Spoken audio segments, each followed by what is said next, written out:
Okay, I'm told we're ready to go. Good afternoon. One and all. We okay? All right. This is the regular board meeting of the Board of Directors of the East Bay Regional Park District on April 5, 2022, and we're beginning at 1:02 p.m. Madam Clerk, would you please call the roll of the board? Yes, President Coffey. Director Rosario. Here. Director Lane. Here. Director Wasby. Here. Director Eccles. Here. Director Wieskamp. Here. Director Corbett. Here. President Coffey. I am present. And staff? Deputy General Manager Alvarez. Present. General Counsel Burgo. Here. AGM Cook. AGM CFO Ocker. AGM Chief Chiobaro. AGM Kelchner. Here. AGM Johnson. Here. AGM O'Connor. Here. And I believe that's it. All right, we've Staff is covered present. staff as well.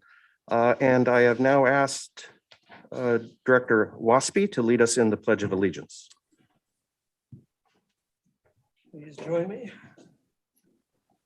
I pledge allegiance To the flag of the United United States, States of America, and to the republic for which it for which it stands, stands, one one nation, nation, under God, under God, indivisible, indivisible, with liberty and for justice. all.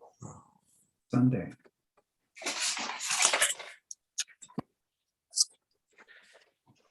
Thank you. And our land acknowledgement this afternoon will be coming from our General Counsel.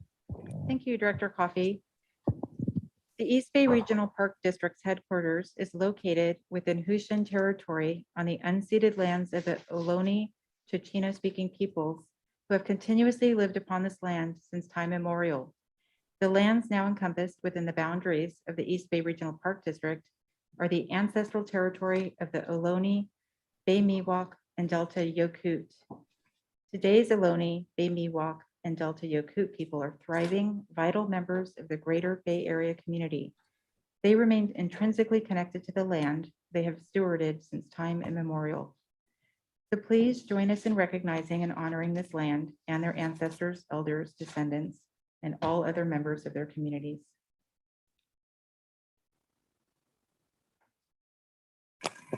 Okay, thank you. Can I get a motion to approve our agenda? So move. Second. It's been moved and seconded. Madam Clerk, please call the roll. Ms. President Coffey, Director Rosario, Aye. Director Corbett, Aye. Director Eccles, Aye. Director Wieskamp, Aye. Director Lane, Aye. Director Wasby, Aye. President Coffey. Aye. The agenda has been approved. Today's meeting is held pursuant to the Brown Act as amended by AB 361. Board members and staff may participate via phone or video conferencing. Public comments may be submitted one of three ways, and our clerk will explain. Yes, President Coffey. Public comments can be submitted via email to myself, Yolanda Burial Knight, at yburial@ebparks.org, via voicemail at 510-544-2016, or simply by joining the meeting and raising your hands at today's meeting. Public comments will not be read at the meeting, but any written emails or transcribed voice messages will be included in the final board packet. All comments, letters received before the 3 p.m. deadline yesterday have been distributed to the board and will not again be read at this meeting. Okay, thank you very much. We'll move to public comment on matters not on this afternoon's agenda. Madam Clerk, do we have people wishing to comment on matters not on the agenda? Yes, President Coffey, let me go first to see if I see Scott Bartlebo, and I do not. Kevin Brown, Yes, I'm here. if you could unmute your mic, and you have 3 minutes to speak, sir. You can go now. Okay. Mhm. Can you guys hear me? Yes. Yes, Okay. So I'll make it quick. My main complaint is about the crime in front of your parks on Redwood, in Redwood Regional, the entrance at the top, directly across the street from Joaquin Miller. and connecting from Chabot Park to Redwood Regional. On Wednesday of last week, a rider was riding the median trail from Chabot up towards Redwood and was accosted by 3 gunmen, and her bike was stolen. Right in the middle of the median trail at 12 o'clock. Wow. And I thought this was maybe an off event. I was extremely shocked and terrified because that's a trail I ride every day. And I said, okay, well, I'm not going to stop riding my bike. Let me ride up towards Walking Miller, because that's the one trail in the whole Bay Area where I'm allowed to ride single track, which is another topic for another time. We really need trails, as you guys know. In the East Bay parks, we don't currently have any single track, and we really need them as mountain bikers. And I appreciate you guys are working on trying to get that for us. Now, as I was riding up there, I encountered 3 squad cars, 6 o'clock p.m. this last Thursday, interviewing a mountain biker. He had also been accosted by 3 gunmen, again, right by the pump track on the way to Redwood Regional. And broad daylight, there's kids playing, and here's 3 men with guns pointed at a mountain biker. They take his bike right in front of his 4-year-old child. And I showed up 10 minutes after the scene. And I asked the cops, what's going to happen? This is the 2nd gunpoint robbery in 2 days. And the cop just put his hands in the air and said, I don't know. I'm just here because I got a call. So my request is that we take, instead of funding cops to hide in the bushes and jump out on mountain bikers and give them tickets, if we could get those cops to patrol in front of the parks and in the staging areas so that gunmen don't keep coming every day and robbing us. Because honestly, I think one of us is going to get killed. I honestly think they're going to shoot one of us over a bike. And I don't feel safe in the parks anymore. And that's it. If we could please get patrol daily all along around the parks, especially on Skyline, the connect between Chabot and Redwood Regional is where mountain bikers are being targeted. That's probably all the time I got, but if you could please get cops there patrolling every day, I think we'll stop getting robbed. Thank you, Mr. Brown. Thank you, Kevin. We'll get some feedback on the issue. Thank you for bringing it to our attention. Our next speaker Yes, is. my pleasure. Thanks for letting me speak. I'm going to sign off. All right, Thank you. Thank you, sir. Our next speaker is. Okay, thank you. You're welcome, Kevin. Andrew Turnbull, I don't see you anymore. You might have dropped off. I'm going to move to the next speaker. Kelly Abreu, you have 3 minutes, sir. Thank you very much. The Santa Clara County Board of Supervisors today on their agenda will consider the potential acquisition of 50 acres between Santa Teresa and Colero county parks for $8.5 million. It's a significant acquisition.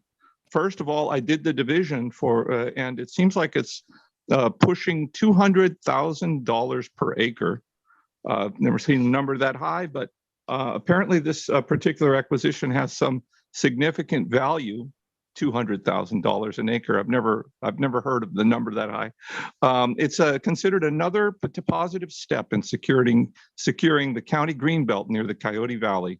And the board's agenda specifically points out McKean Road as particularly unsafe for cyclists. And one of their goals is to help mountain bike riders and bicyclists to get them off of these unsafe mountain roads and give them nice tracks or trails to ride on.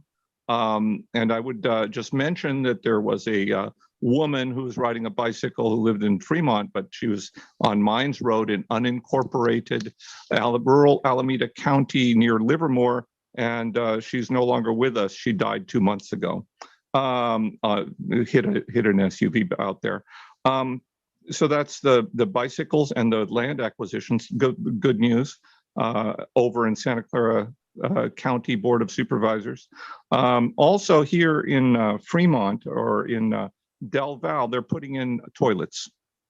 Del Val Regional Parks, more toilets. It seems like the park district doesn't really look at public demand. You know, for example, I can off the top of my head name off a park called Mission Peak that has a lot more people visiting and a lot worse toilets. Those temporary toilets were installed by this park district 7 years ago. 7 years as a magic number in my mind. It's no longer temporary. We need to get these temporary toilets upgraded to whatever you consider to be a permanent level of toilets. Thank you. Thank you, Kelly. Mr. Turnbull, welcome back. You have 3 minutes, sir. Thank you. Am I on? Yes. Yes. Oh, is it a matter of unmuting? Okay. Greetings, board members and staff. My name's Andrew A. Turnbull. I'm from Sonoma, California. I'm president of Bay Area Savvy Players and Natural Horsemanship Club. I'm speaking on behalf of horseback trail riders, including my wife and I, who enjoy spectacular East Bay regional parks. To understand the horse is to understand a half-ton bunny rabbit on a string that is the descendant of prey animal survivors.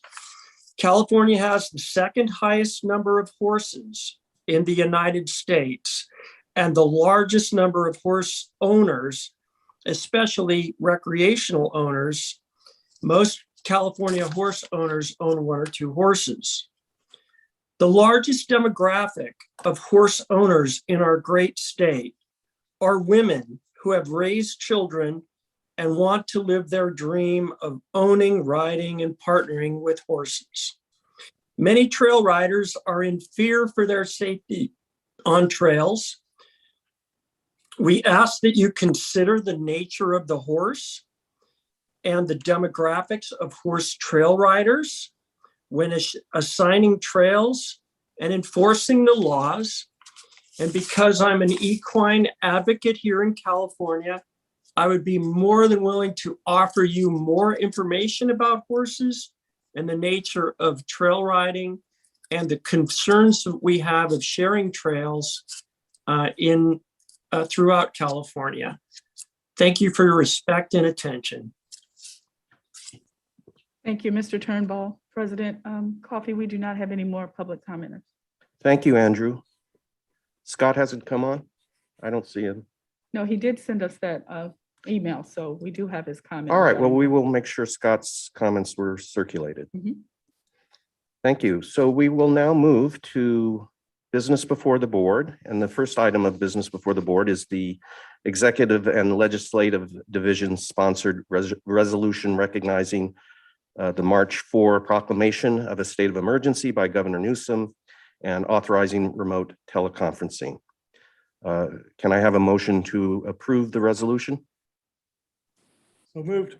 Director Waspy, is there a second? Second. Thank you, Director Wieskamp. Madam Clerk, if you would call the roll. Yes, President Coffey. Director Rosario, Aye. Director Corbett, Aye. Director Eccles, Aye. Director Wieskamp, Aye. Director Lane, Aye. Director Waspy, Aye. and President Coffey. Aye. It has been approved. The consent calendar. Are there items that have been pulled by any board members or by staff for specific comments or questions? I didn't hear you. Oh, thank you. Okay. Really, I'll look to the board members. Are there any items which you wish to have a discussion on or ask some questions on? I'm not seeing any. I'm glad to move the consent calendar. I had something. Director Lane has a question or Oh, on pardon. which item? It was item F.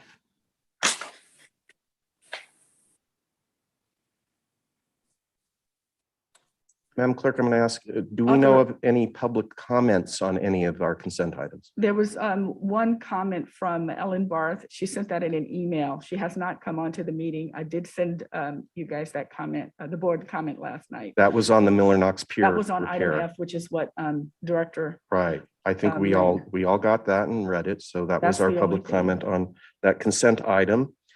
So why don't we just take item F before we move the entire consent calendar to allow Director Lane to address her question. Christina, I think. Yes, can we, just for the record, I'm going to read the actual staff report title. Authorization to amend a consulting services contract with Moffett and Nickel to increase the amount of by 75,000 and to transfer and appropriate funds to remove Ferry Point Pier Project, Miller Knox Regional Shoreline. Thank you for reading that. You're welcome.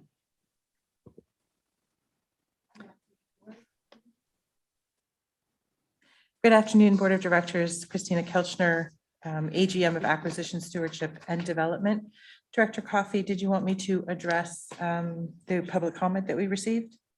Was that your question? No, Director Lane had a question. Okay, great. Thank you.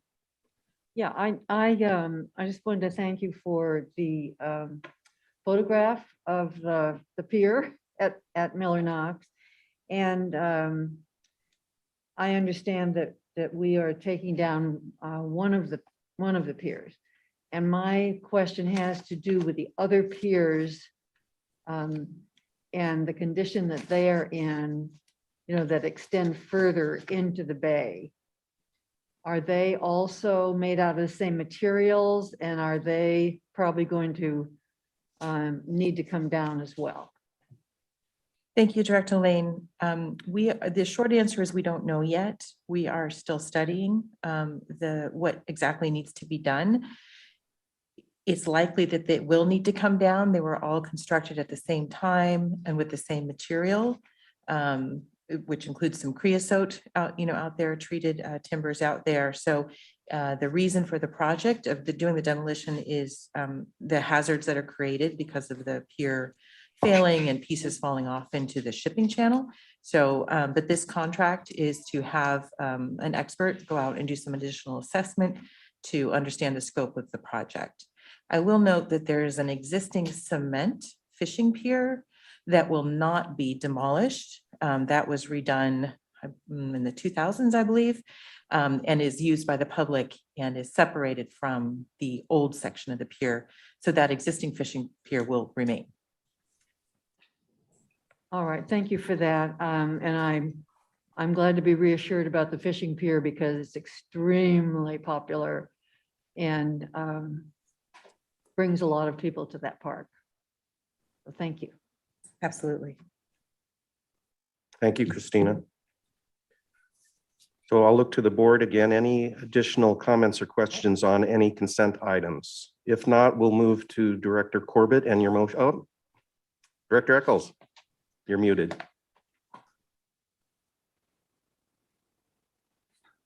All right. I would be interested in hearing Christina just speak to the email that we got from Ellen Barth. Okay. Thank you for the question.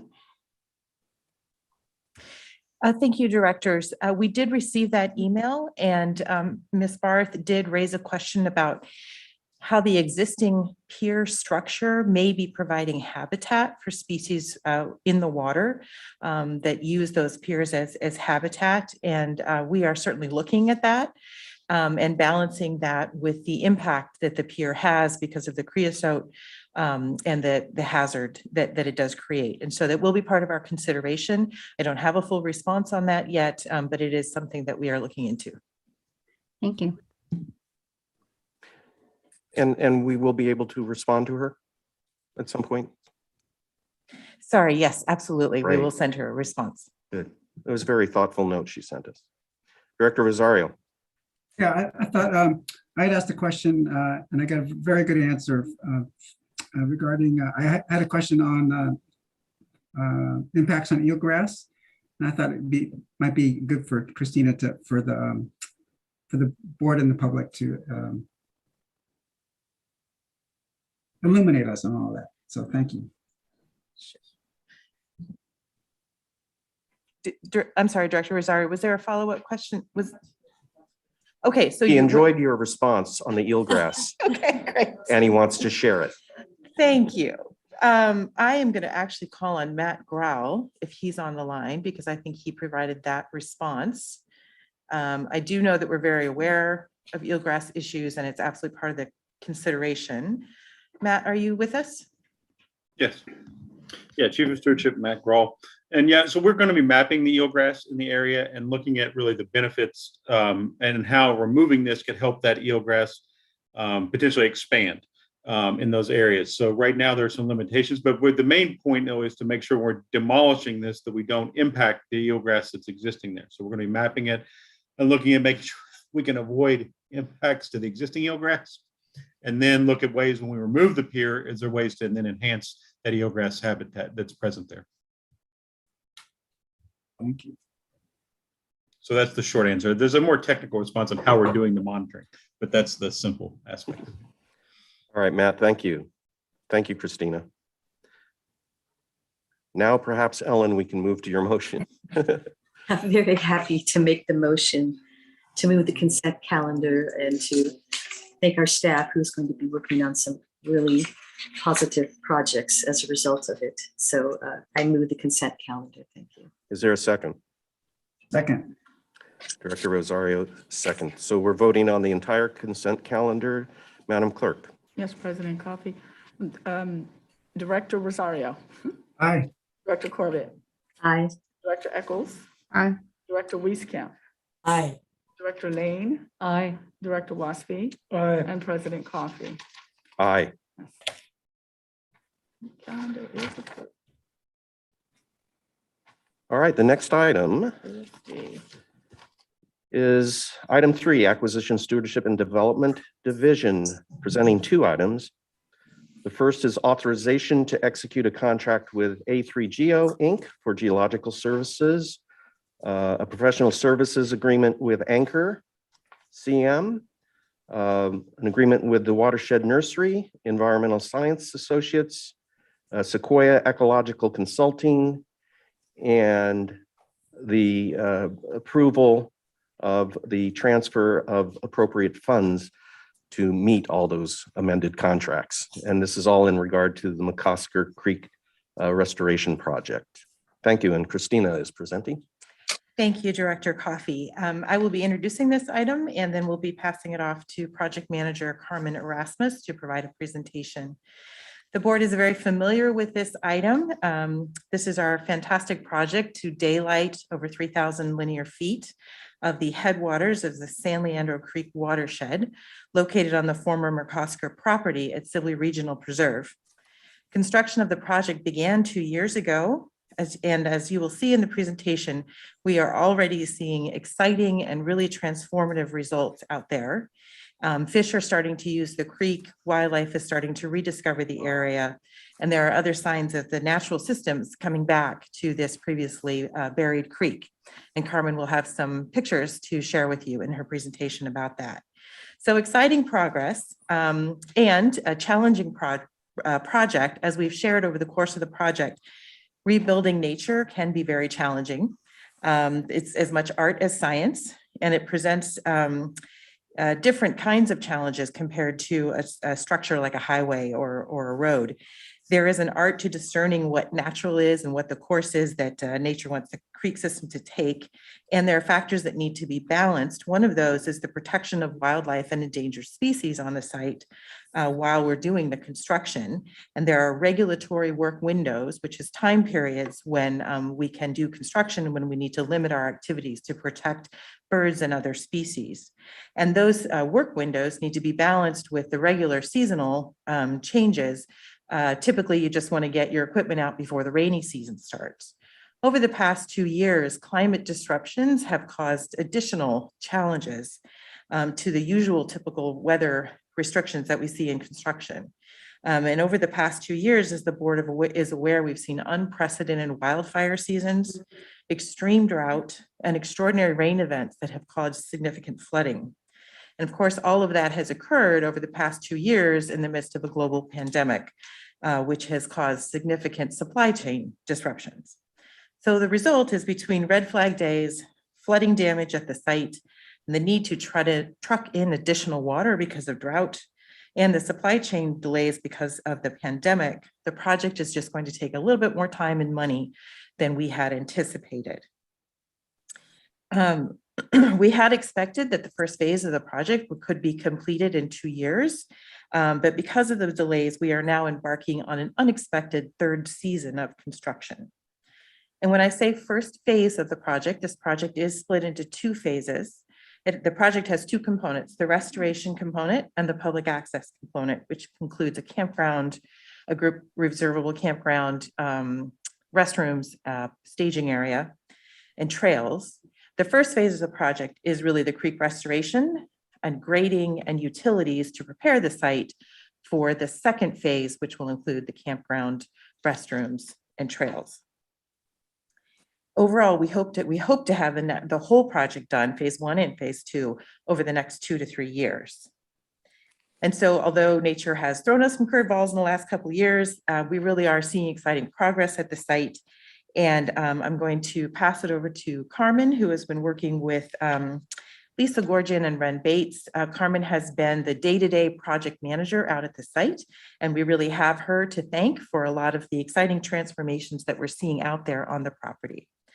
So Matt Grau and I are here to help answer questions after Carmen's presentation, but I will turn it over to Carmen. Thank you.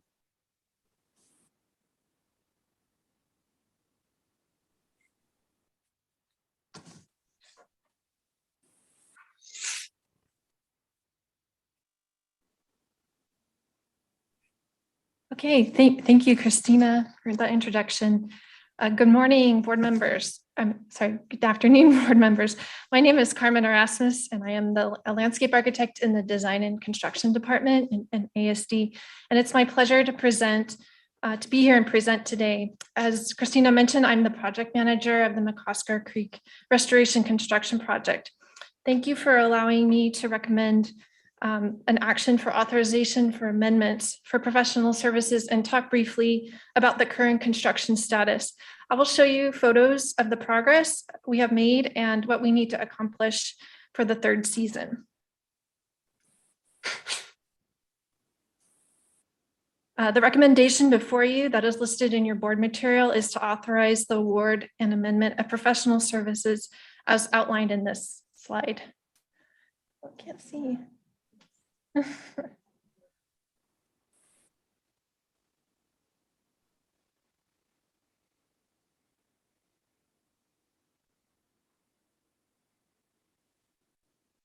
Got it? Can you see it?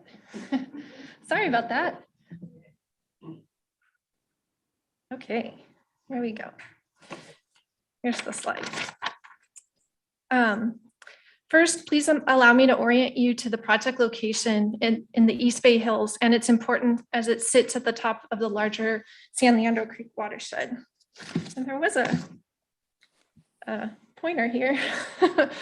ASD has projects within this watershed from head to toe. So our project, as you can see, oh, thank you, is highlighted in red up here.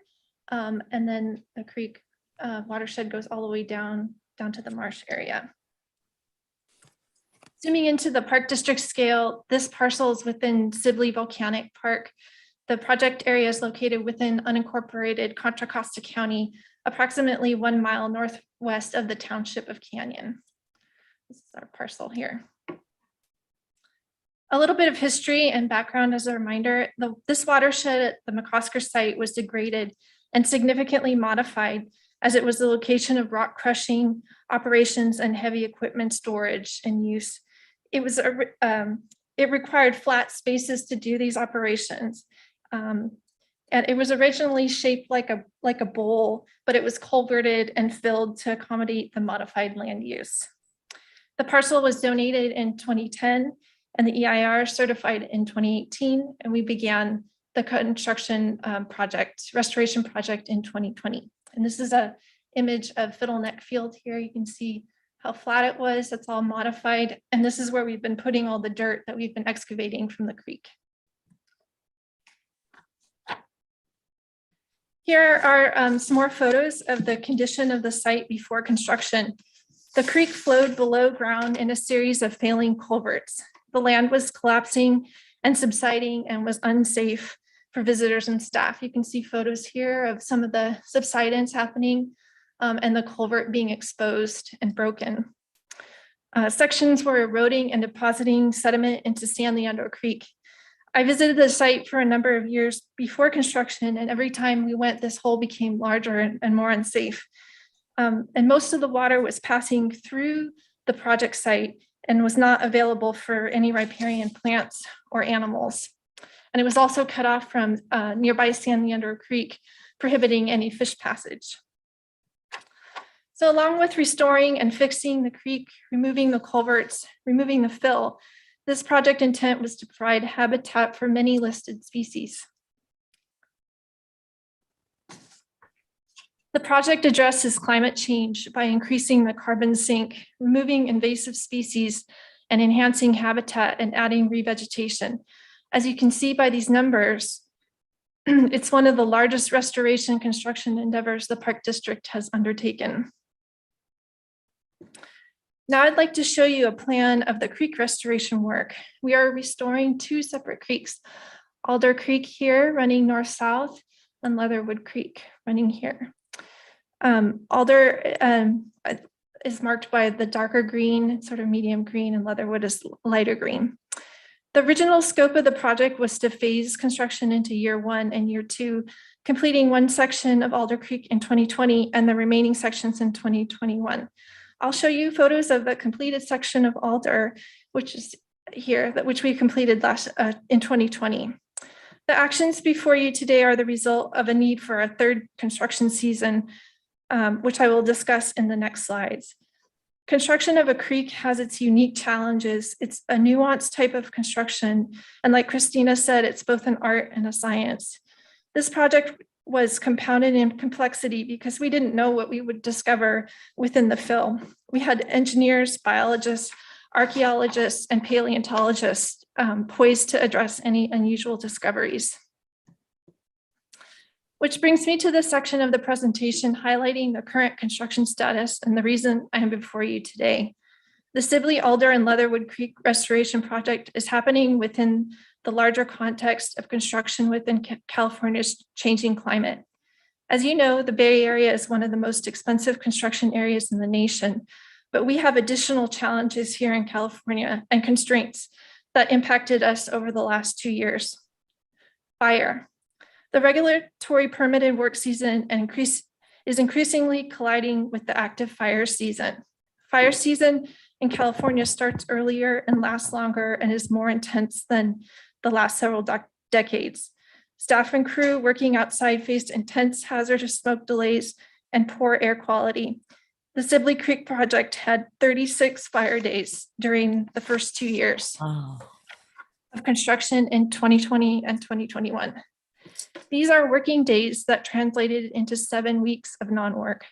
Work was either halted early due to dangerous daily temperatures and humidity conditions, or halted completely due to daily red flag warnings. The impact for the construction team means that the schedule and workforce was in constant flux, causing significant delays.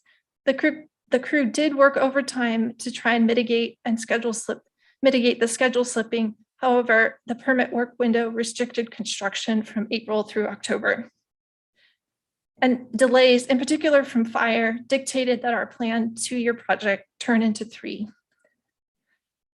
Drought. The Sibley area is within a system of natural springs, supplying water for many elements. However, when the project was ready to start in 2020, there had been a 6-year drought preceding construction.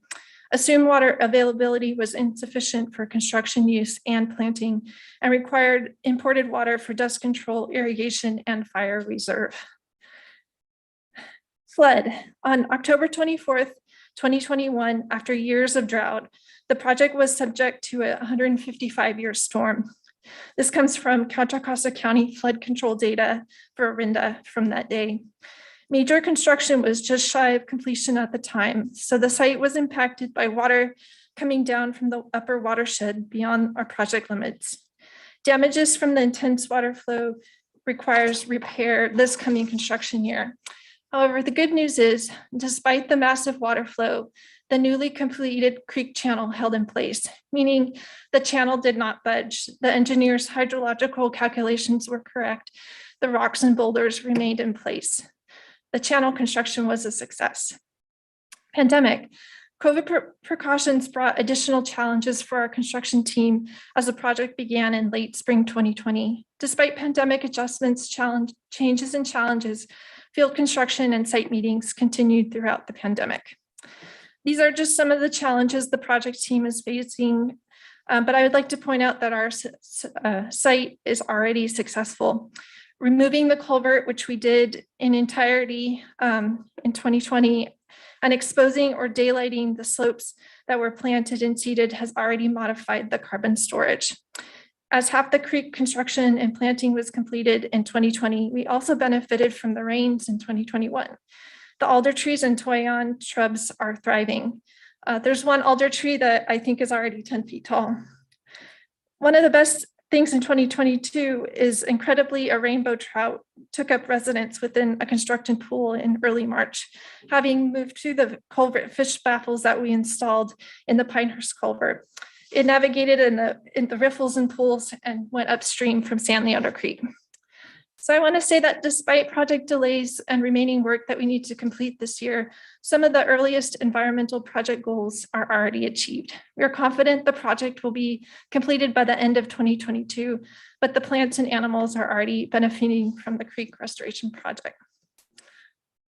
So very quickly, I'll show you just a few photos of our construction progress and achievements. This is the first creek crossing, the bottomless arch culvert that we constructed. There's 3 of them for the project. And this is what it looks like more recently with 18 months of vegetation growing in. And here's a photo of the construction during the first season. We excavated out the fill that was there, placed the rocks, and then winterized for the first year. This jute netting and seeding had been completed. And this is that same location just 1 year later. And this is the same location looking from the other direction. Here's a photo of the floodplain planting, what we call vegetative soil lifts. They're embedded with live willows that we harvested from Wildcat to provide bank stabilization as they leaf out and grow. And here's a photo of a little bit of progress, and then a photo of it filled in.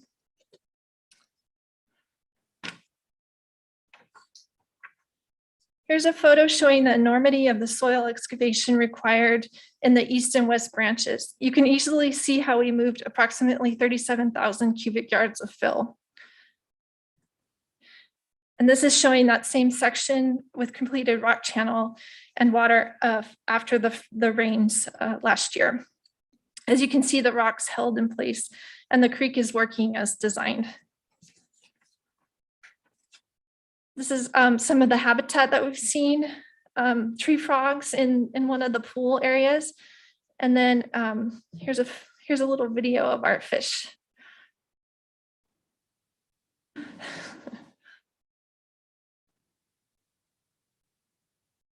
Also present on the site are California newt and sharp-tailed snake and the ubiquitous ladybugs. So as you can see, the creek is providing habitat. So here's a slide depicting our funding, showing the source of funds for the action before you to amend the consultant contracts for continued services for $500,000. A3GO is our geotech engineer who directly oversees the grading operations and compaction testing of the placed fill during construction. The Watershed Nursery is growing our container plants, which are grown in a pathogen-free environment and tested for Phytophthora. Anchor CM is our construction management firm. We need them to manage our contracts during the 3rd season. And Sequoia is our biological services firm responsible for biomonitoring and permit compliance with our regulatory permits, and they need to be present daily. ESA is our design engineer of record, so they need to make sure our channel is constructed per design and play an important role in field observation. Here's a snapshot of our project timeline. We're here, 2022. We're aiming to finish construction by the end of this year and open to the public, park to the public in 2023. The remaining time listed over here is for permit monitoring, plant establishment, and maintenance that is required by our regulatory permits. This is the overall grant funding to date. The Park District has received $10 million in grants and has applied approximately $5 million of its own funds. Despite the cost of the projects, as I've highlighted in the discussion earlier, the overall environmental benefits are priceless. Once again, here's the recommendation before you. We are seeking to amend consultant contracts so we can continue working on this great project. I'm happy to field any questions at this time. Thank you.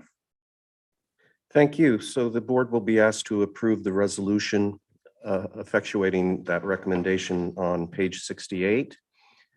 And before we get to the resolution, are there questions from the board? Comments?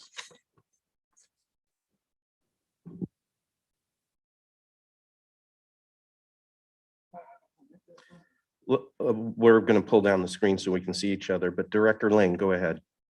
Well, I want to congratulate you on the work for this. I've gotten there a couple times a year to check it out, and it's certainly transformed from the derelict, undergrounded, demolished land that we had there before. So, and I know that there were unusual challenges of all sorts. I think what's most gratifying is to see the fish come back and the newts, and to see that that's actually happening. I guess it's like you build it and they will come. Exactly. Yeah. Right. I am also looking forward to phase 2, which will be the campground area there. We had talked about having a major campground in Sibley and in another area several years ago, and decided that it was not the appropriate location. And so to find, to acquire this property and to find a location for a campground was a very significant step for the Park District. So, so now we're cruising through phase 1. I'm looking toward phase 2 as well. So thank you for your work on this. Thank you.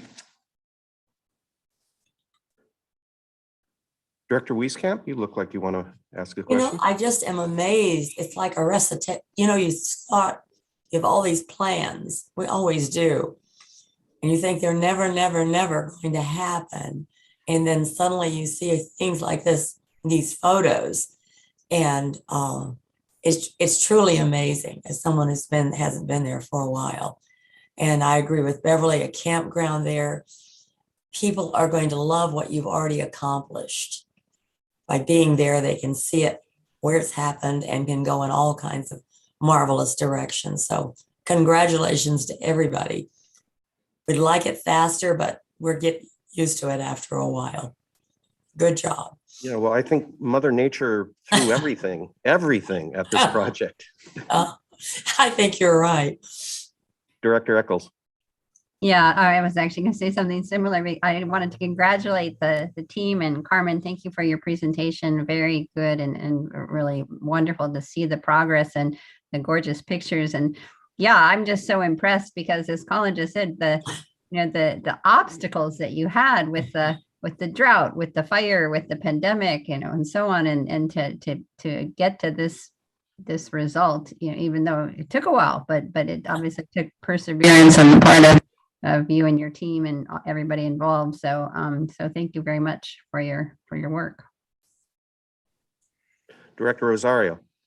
Yeah, Carmen, very, very good presentation. And I had the benefit of having a separate meeting with the team on this progress. And I just wanted to impress upon my colleagues that the $500,000 from the Redwood Measure WW would not affect any projects in Redwood. That money, the projects in Redwood, I've been assured is going to be covered by funds from FEMA. So it's not going to hurt. That transfer of funds won't hurt any projects there. Thank you. That's good to know. Dennis? No, just my compliments to staff and thank you for the presentation. I look forward to seeing it. I remember working out there years ago when it was a mess, and it's really, really nice now. I hesitate to ask this, but I'm looking at this. So there was drought, fire, and all that stuff. I understand completely, but now we're re-upping these folks. Was there any savings of any lost days time? I mean, if you're paying a biological monitoring firm to be out there monitoring the biological impact of construction, and there wasn't construction for 36 days of fire days, and I'm not sure what other delays. Was there any savings over that time? Yes, there was some savings, especially on the biological monitoring side, and we're applying it to this year. Good, thank you. Madam Clerk, do we have any requests for public comment on this item? No, President Coffey, we do not. Oh, Kelly Abreu has his hands raised. Kelly, are you interested in commenting on this item? Yes, I do. Okay. Okay, thank you. Yeah, one of the things that was just mentioned here is the idea of the flood recurrence interval as a risk management tool. And there's an article that came out in Nature Climate Change this year, a few months ago, and it says those tools are now outdated. The USGS has to go back and review and revise those things every so often to update them based on historical data, and they don't do that because they're not given the money. They don't have the money, the funding to go back and do that. So they're using reference intervals in the 20th century or whenever that based on historical rainfall events. So what the authors there, on one of them, by the way, was from the Army Corps of Engineers in Davis, California. He said, they're saying that the present means by which flood risk is managed globally is predicated on the assumption that history is a good predictor of the future. Ubiquitous flood risk management tools fail to recognize that the nature of floods is changing. And so, the recurrence intervals are getting shorter, in other words, and it's all climate change. And those numbers are wrong, and everyone knows it. Thanks. Thank you. Director Corbett? I just wanted to make sure I wasn't the only director to not give compliments to this very progressive project. And it is really going to make a difference. And it looks so much nicer. And it's definitely challenging some of the concerns of the past. So thank you very much for your work on that, putting it all together. Thank you. Christina, you want to close? Thank you, Director Coffey. I did just want to point out to the board, I believe it is referenced in the staff material, but today's action is for $500,000 to cover additional consultant costs, professional services, construction administration. Staff has identified that additional monies will be needed for the construction itself. And we will come back to the board in the next month or two to ask for that. Right now, that's estimated to be about an additional $1 million. We're not sure if we will need that much, but that is our current estimate. So as we get more refinements and locate the source of those funds, we will certainly be back to the board in the next month or two. So just wanted to flag that for you so you can be expecting that. Thank you. If I can suggest, it really helps a lot when you give us pictures of this wonderful progress and then ask for more money. It really, that really goes together, and I'm happy that you present it that way. Thank you, Director Coffey. That had occurred to us. And when I get wonderful landscape architects like Carmen to do these great presentations. So congratulations to Carmen and the team. They have done just stellar work out on this project, and it's exciting to see it go forward. Thank you much. Director Rosario, would you like to make the motion on the resolution? I would love to. I move the authorization to execute a contract with A3GEO Incorporated for geotechnical services in the amount of $43,958 Also amend professional services contracts with Anchor CM in the amount of $231,412. The Watershed Nursery in the amount of $35,369. Environmental Science Associates in the amount of $52,221. And Sequoia Ecological Consulting in the amount of $137,040. And transfer and appropriate funds in the amount of $500,000 to the Restore McCosker Creek Project, Robert Sibley Volcanic Regional Preserve. And a second? Director Eccles, seconds. Secretary, when you have a chance. President, yes, President Coffee. Okay. Director Thank Rosario. you. Aye. Director Corbett. Aye. Director Eccles. Aye. Director Wieskamp. Aye. Director Lane. Aye. Director Waspy. Aye. And President Coffee. Aye. Thanks again for the presentation and all the work. Item B, approve a conceptual site plan for the restoration of the Hayward Marsh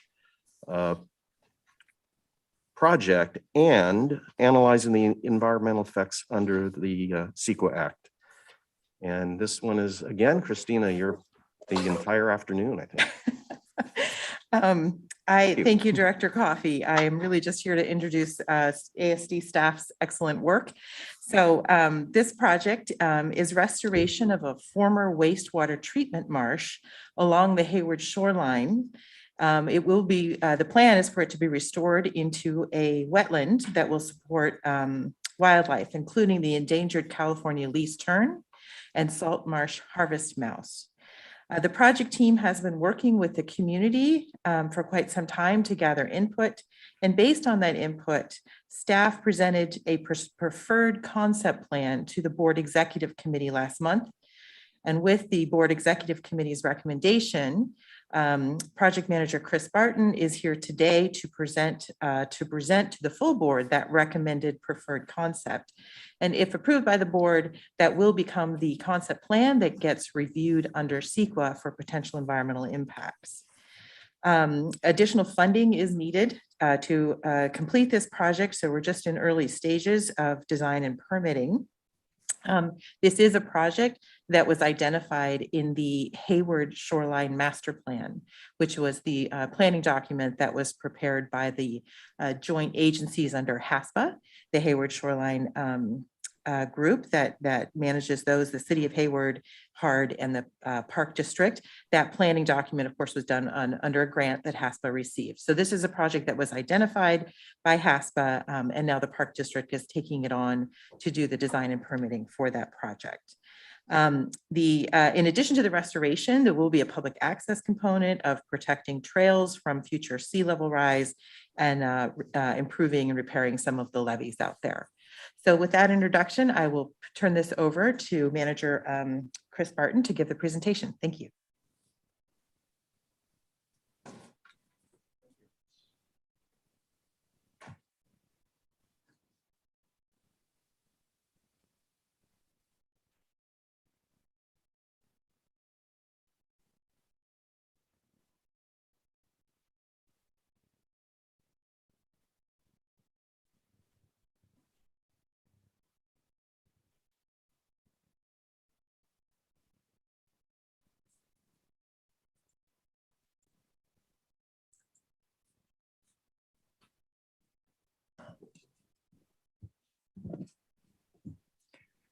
All right. President Coffee, members of the board, Chris Barton, Restoration Projects Manager. I've been working with our Stewardship, Planning, and Operations Department on developing this project. Just a quick reference for the location. Hayward Marsh is located just north of the San Mateo Bridge. And as Christina mentioned, it is a former wastewater treatment facility that is no longer needed. Union Sanitary District has upgraded their facility and no longer need to discharge to the marsh. The marsh is owned by the Park District and has been used for wastewater treatment since the 1980s. Just a quick overview of how that marsh was designed to function. Treated wastewater would enter to pond one, that first arrow at the top corner of the screen there. The wastewater would then flow into ponds 2A and 2B, and then work its way into a mixing channel. And that's where that treated wastewater would mix with bay water. And then it would work its way into ponds 3B and 3A, and work its way out back to the bay through a mixing channel. There's also the Salt Marsh Harvest Mouse Preserve here. And let me just go back and forth. And the Salt Marsh Harvest Mouse Preserve, there are flows that come from the Alameda County Flood Control Channel. And there's also flows that come in from the hard marsh. And this is a muted tidal wetland. Muted meaning there's a levee and there are water control structures that allow us to control the water levels. And it's artificially, the water levels are held lower, and that's what enables us to have salt marsh harvest mouse habitat out there. It would not occur under natural conditions. Quick overview of where we're at with the scope and the schedule. The board authorized staff to proceed with this project back in summer of 2020. The team completed the technical studies in spring of 2021, and then developed 3 design concepts, which was brought to the board executive committee for review. And then following that board executive committee meeting, staff brought the concepts to a public workshop to get feedback. And then also during that time met with agency stakeholders who have been serving as a advisory committee on the design of the project. So staff took the feedback from that workshop and from the board executive committee and the agency stakeholders, and developed a preferred concept plan. And that was brought to the board executive committee, who then recommended that concept plan go to the full board, and that's why we're here today. And the agency stakeholders have also reviewed and provided feedback on that plan. So looking at our goals, and I'm going to go through the goals in a little bit of detail here so we can understand what we're trying to accomplish with the project. The first goal is to enhance wildlife habitat. And what we mean by that is to maintain, improve, and expand nesting habitat for California least terns, salt marsh harvest mouse, black skimmer, and water birds, and to restore tidal wetland habitat, including muted tidal, improve managed ponds and water quality in those ponds, provide marsh upland transitional habitat, and increase habitat connectivity. The next goal is to plan for sea level rise.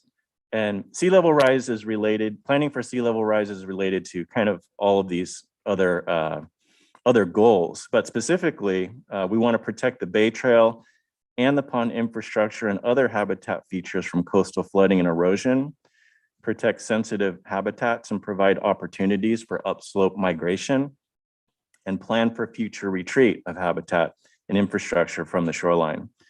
The third goal is to improve public access opportunities.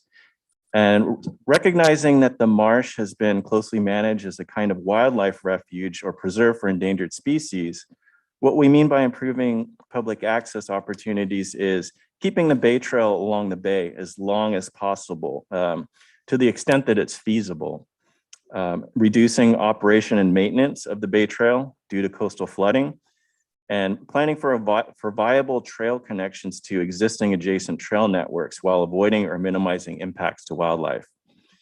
And we also want to provide opportunities for environmental education in the form of interpretive panels and potential wildlife viewing areas.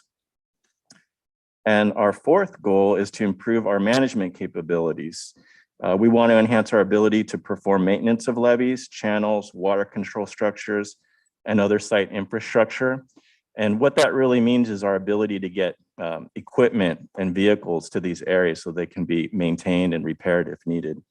We want to provide sustainable and long-lasting infrastructure, reduce siltation in ponds and channels, and provide accommodations for desilting.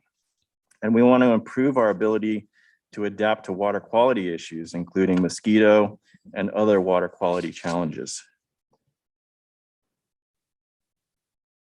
So there are a framework of documents and plans that are guiding our project. The first is the Bayland ecosystem habitat goals project. And that really provides the overarching guidance on habitat design. The next is a subtitle habitat goals report, which provides guidance for our in-water aquatic marine habitat. And as Christina mentioned, the HASPA Hayward Regional Shoreline Adaptation Master Plan. The Hayward Marsh Plan is actually implementing that master plan. And then of course, there are other San Francisco Bay restoration projects that the district has completed, and we've got some experience guiding this work. And also our lead consultant with Upright Engineering has worked on the South Bay Salt Ponds Restoration Project, is providing a good reference for us. And we've also met with California Department of Fish and Wildlife project manager of the South Bay Salt Ponds to help inform, or actually Eden Landing, to help inform our project design. And of course, last but not least, we have a long history of site-specific species management at the Hayward Marsh. Dave Renchie has been out there for years, managing for California least tern, snowy plover, and salt marsh harvest mouse. And just focusing in on the Hayward Regional Shoreline Adaptation Master Plan, there are three key elements that we'll be implementing with the Hayward project. One is an interim levy, which essentially holds the floodwaters back to protect endangered species habitat, so the water levels would be at the right level for the California least tern, for example, and the salt marsh harvest mouse. And then also the master plan calls for improving tidal marsh connectivity, and the project will implement that as well. And I'll show you that as we review the concept plan. Here are our agency stakeholders. We have Hayward Area Recreation District, City of Hayward, Alameda County Flood Control, Alameda County Mosquito Abatement, San Francisco Bay Trail, and the San Francisco Bay Restoration Authority. We've been working with the Bay Regulatory Restoration Integration Team, the BRIT. That's an arm of the Restoration Authority that helps to streamline permitting. So we've had 2 meetings with them to get their feedback on these early designs. So before I launch into looking at the concept plan, I'd like to review very quickly the different habitat types and the terminology that I'll be using. So when I say tidal marsh, what I'm referring to is low marsh and high marsh kind of lumped together. So in the low marsh, the primary vegetation that you'll see is cordgrass, and you'll mostly see that during low tides, and that's an aquatic grass, basically. And then as you move up in elevation, you'll see pickleweed, and that's kind of your more traditional marsh that you'll see that's usually high and dry. Most of the time it gets inundated a couple of days per month, according to the tide cycle. Then the upland area is also lumped together with the transition zone. So as you go higher in elevation away from the wet areas, you'll see gum plant, followed by coyote brush and grasses as you go into upland areas. At the top of the slide here, you can see a tide graph. And this graph is instructive in showing things like muted tidal marsh. So we do have quite a bit of muted tidal marsh out there. And if you could imagine this tide graph just being flattened out, where the peak of high tide and low tide is adjusted according to levees and water control structures, we're able to maintain lower water elevation so that certain types of habitat can grow. And then the fourth habitat type would be managed pond. And that's similar to the muted tidal marsh, except it's not subject to tidal inundation. We can control the water levels without the tides coming in and out. And that's the primary land cover type that we have out there. That's the way the wastewater treatment facility was designed. So in these next few slides, they're all going to have a pie graph that shows the breakdown of the different habitat types. So we can see with no action, if we were to do or just as the site is today, it's primarily managed pond, the hatch line. And then the green is muted tidal marsh. As I mentioned, it's being a muted tidal marsh that allows the pickleweed to grow and to be prime habitat for the salt marsh harvest mouse. And then the third land cover is pan seasonal wetland, flanking the site to the east. So fast forwarding 20 years or 2 feet of sea level rise, we can see that this land cover is projected to change to muted tidal marsh mostly, and that the pan and seasonal wetlands would remain. Fast forward 50 years with 5 feet of sea level rise, and we can see that the entire site would become mudflat. Now, mudflat is not necessarily a bad habitat or land cover type, but we would like to see a mix of habitat types out there, not a continuous mudflat. And I'd like to point out also that under the HASPA master plan, they're foreseeing the need for a flood protection levy. So in the longer term, there would need to be a flood control levy that's constructed to protect the city of Hayward's infrastructure, along with several other utility types of uses. Now, here is the preferred concept, and it's a very busy slide. I will walk you through some of the key features. I'd like to first point out the habitat breakdown. You can see we have a good mix of different habitat types here. And this preferred concept has actually evolved from the 3 initial concepts that were developed. And this strikes a balance between cost, and really the challenge was developing the long-term plan, because it involves raising the elevation of the ground, which is very expensive. So we had to balance that. And that's what this plan reflects. And that's closely related to our cost. So our cost is in the range of $25 to $40 million. And this assumes that all of the fill that comes to the site will be opportunity fill, meaning at no cost to the district. And this wide range that we're seeing at this preliminary stage really reflects uncertainty on how much it's going to cost to place that dirt once it's on site. So in the higher range, it's assuming that we would receive the fill and it would be stockpiled, and we have to pay the full cost to put that dirt in place. I'd like to point out too, just to orient you to where the Leastern Island is out there, the main nesting colony, and that's at Pond 3A here. And then the Salt Marsh Harvest Mouse Preserve is over here. Now, looking at our 2 goals, to enhance wildlife habitat and to plan for sea level rise, I'm going to go through the different project elements that we've built into the plan to address these goals. And the first one is the interim levy here. So this interim levy would essentially take the existing levees we have out there and build it up and make it higher. And what that allows us to do is to protect everything to the east. We can control the water levels for everything that's to the east. And so that, for example, when Pond 3A is inundated with sea level rise and we lose the Leastern Island here, there will be other islands that are protected here at Pond 2A for the California Leastern to move to. Similarly, for the mouse preserve, it'll enable us to continue to manage the mouse preserve into the future and not worrying about the water levels rising with sea levels with this interim levy. The interim levy will allow us to do that.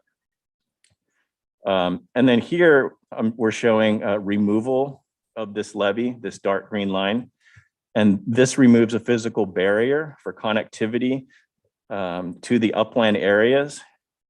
This yellow to green gradient represents a transition in elevation down to the mouse preserve elevation up to uplands. And that is going to give the salt marsh harvest mouse more upland area that they can migrate to as sea level rises. And then on the far east side of the site, we've identified opportunities to improve tidal circulation through the Mouse Preserve.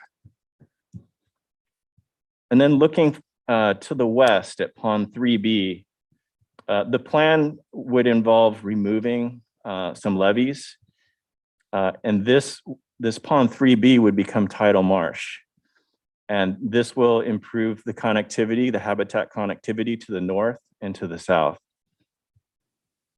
And then looking out towards the bay, we have living shorelines that are planned there. So that would involve submerged shoals, pebble beaches, other habitat treatments to improve the aquatic environment. And then looking at our two other goals, improving public access opportunities and improving management capabilities. So back to our interim levy, this interim levy is actually going to provide an alternate route for the San Francisco Bay Trail. And I should have pointed out where the Bay Trail is. It's this gold line right here. This is where the Bay Trail is right now. At some point in the future, it's going to be inundated more frequently, and we will have to retreat back. And that's what this interim trail will provide, or this interim levy will provide. And then, of course, there are the water control structures that are on site. The project would install new water control structures that are upgraded, and that will improve our ability to control water levels at the site, to manage for species and for water quality. And then at the bayside edge, another project element involves closing off the inlet and outlet that front the bay. We've gotten feedback from other project managers. And as a best practice, it's best to not have these openings towards the bay where the wave energy is extremely high. Related to that, the flows, since they will no longer come in from the bay side, the flows would come in from Cogswell Marsh from the north, because we'll have this tidal connection now, this habitat and hydrologic connection from the north, and then also from the hard marsh, and water can feed in from the south. And this is advantageous because where we're fronting along the bay, there's debris that clogs these channels. So having the inlets at these more protected areas is more desirable. And then finally, this brown line here represents widening the Bay Trail at this location. Currently, these very sharp turns are problematic for getting big equipment out here to make repairs, or even, for example, to get up to the Cogswell Marsh Bridge that sometimes needs repair. So the idea here is to widen the levee here so these turns aren't so sharp. And that way we can get equipment past the Bay Trail at that location. So this is, I'm going to toggle between these two, near term and medium term. If you focus on Pond 3A, that's where the change is mostly happening. So in the near term, it's managed pond at 3A, the least turn colony remains. And then fast forward 20 years and Pond 3A becomes mud flat, and the least turn island becomes inundated. And at that point, Pond 2A would be the location where we would hope that the least turn would relocate, hopefully before the Pond 3A least turn island is no longer viable. And then fast forward 50 years or 5 feet of sea level rise, and we see a combination of intertidal mudflat and tidal marsh. And really the big investment of bringing in a good amount of dirt to the site is what produces this tidal marsh area between Pond 2B and Pond 1. And that concludes my presentation. I will just jump to the recommendation. So before you this afternoon, we have approval or consideration of approval of the site plan for the Restore Hayward Marsh project, and to authorize staff to proceed with analyzing the effects of that project under CEQA. And if there's no need to look at the slides, I can go ahead and take this down. Thank you. Thank you, Chris. And the recommendation is implemented by the resolution presented to us on page 77 of the packet. So we'll go to board member comments and questions.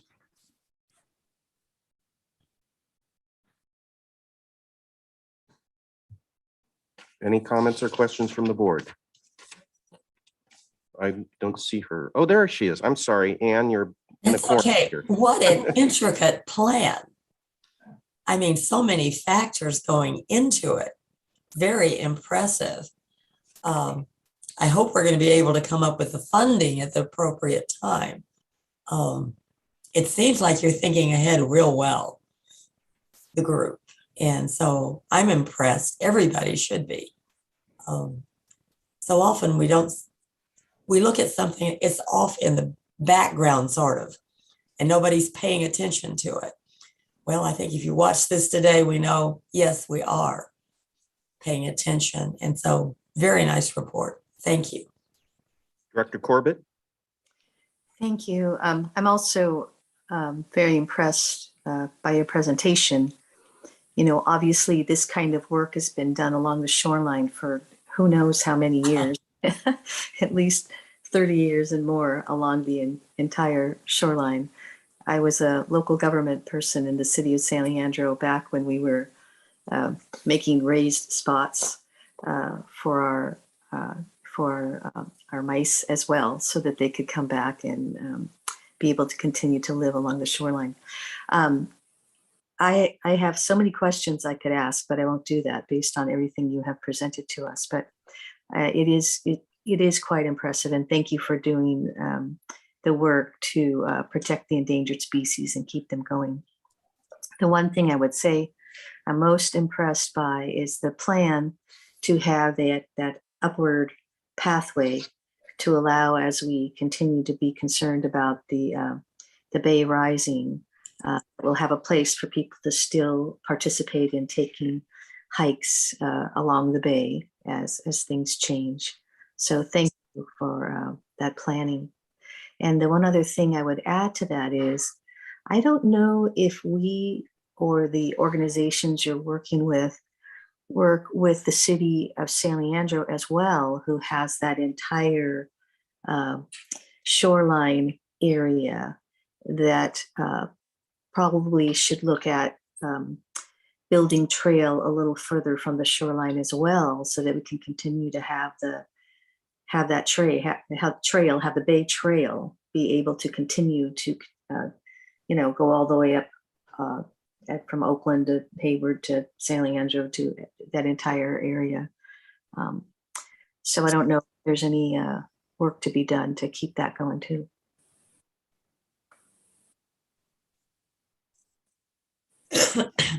Thank you. Do you know? Chris, whether there's coordination with San Leandro? For this project, this specific project, there is not, just because of the geography as far as the planning and development of the design goes. But we do have more, like within the agency, we do have kind of a more comprehensive look at our trail network. And I'm just not familiar with where we might be at with meeting any trail gap needs or planning into the future there. Sean Dugan, I'm sure he would know. You should follow up on that with Sean. Yeah, could we follow up on that and hear more about whether that's being done along the entire shoreline? Yes. But thank you for the amazing work that you're doing. It's quite impressive. Thank you. Thank you. Director Eccles.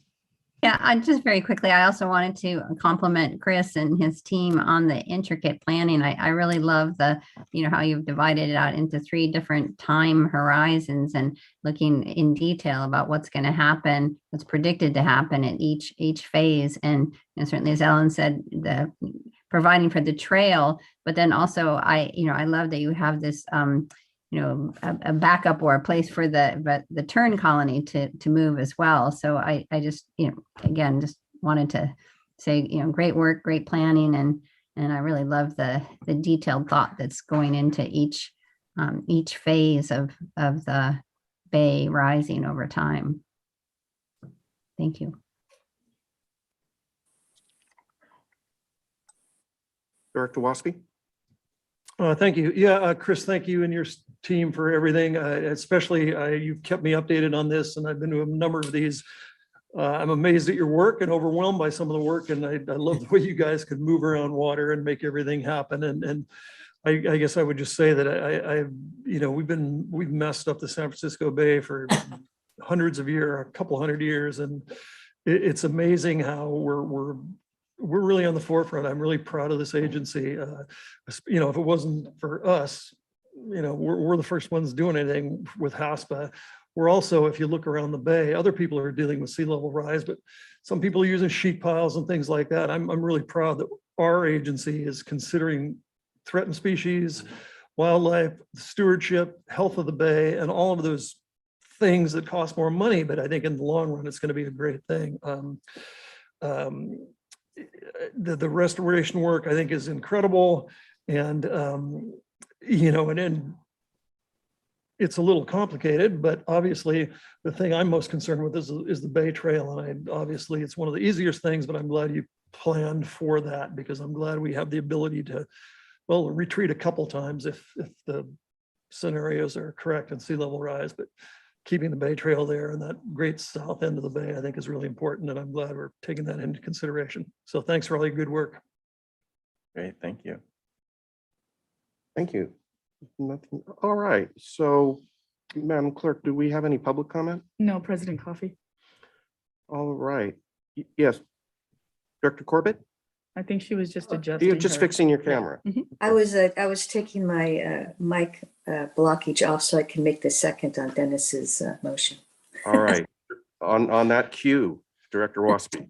I would move that we approve the conceptual site plan to restore the Hayward Marsh and proceed with analyzing the environmental effects under the California Environmental Quality Act. And a second, Director Corbett. Second. Thank you.